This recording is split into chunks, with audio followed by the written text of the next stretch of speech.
When struggles strike you, how would you deal with it? Struggle is private. It comes with the loss of something you considered so precious, so important.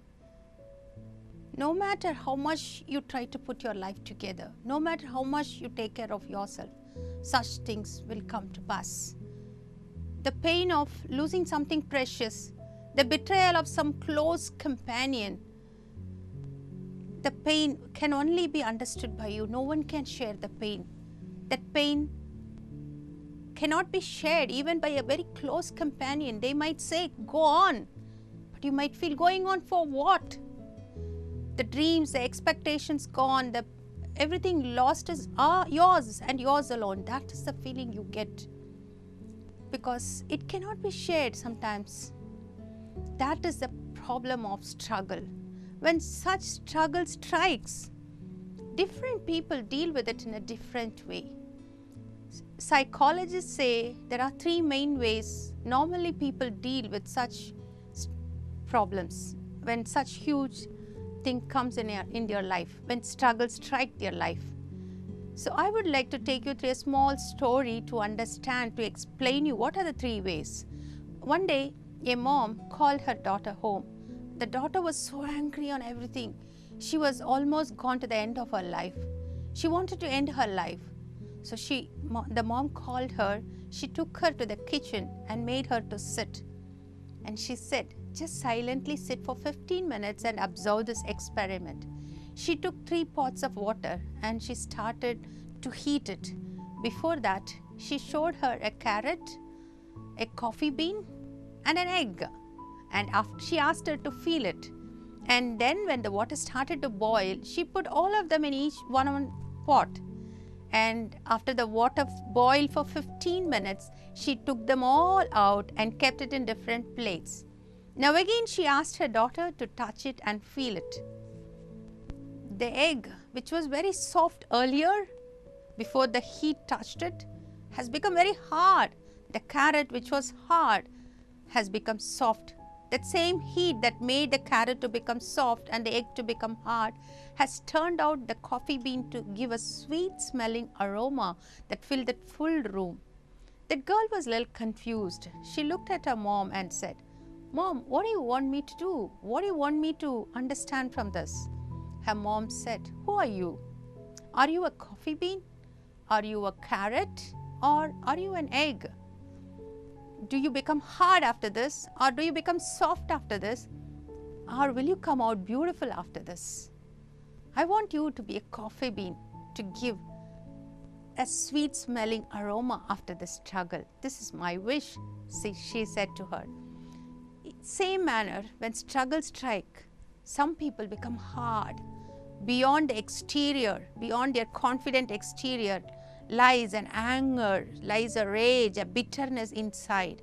They try to deny the pain, they try to come out of it, but the pain is deep inside. They might think time might heal, but time doesn't heal. Many times time even aggravates. So they show a confident, a rough exterior with a deep pain inside. And some might become so soft. They might become depressed. Everything might be turned within them. They might be angry at the world, which seems to be carelessly looking at their pain, which does not even bother what's happening to them. So they become so angry at the world outside. They become so soft inside. They become depressed. There is a hopelessness. There is an emptiness within. And then the third type is a coffee bean, which gives beautiful smelling aroma outside. How? Because that pain has transformed them into a beautiful person. You know, I read about a story of a monk who was going through a forest. On the way, when he was going, he saw a beautiful cocoon, and from that cocoon, a beautiful butterfly was trying to come out. So the butterfly was struggling hard to come out through that small hole. That monk was looking at it for quite some time, and then he went to fetch his water, and again he came back. Still the butterfly was trying to come out of that cocoon. So he couldn't understand. He felt so sad for that butterfly.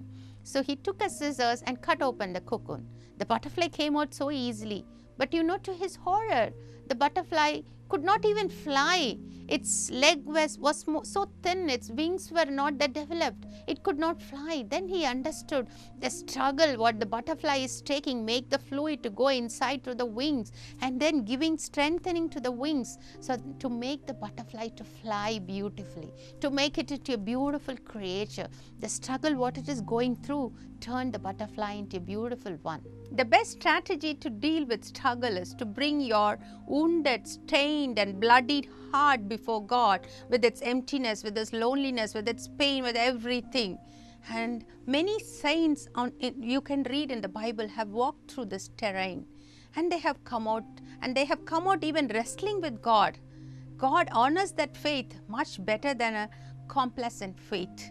Jacob's wrestling with God has ended up in wounding his thigh, but in giving his freedom and making him the father of the nation. So that way God honors the faith that comes to him directly, and he by walking through the difficult terrain with God, helps you to put your trust on the one on whom ultimately it belongs. And when you walk with him with this trust, God honors that and he brings you out.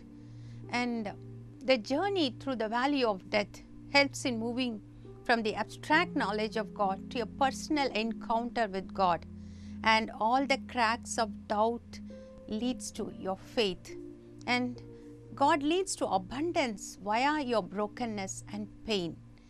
God has promised he will never put out a smoking flax, nor break a broken reed. He's a God who gives abundance. He's a God who can restore everything. And a broken heart finds its comfort in the wounded heart of God on the cross.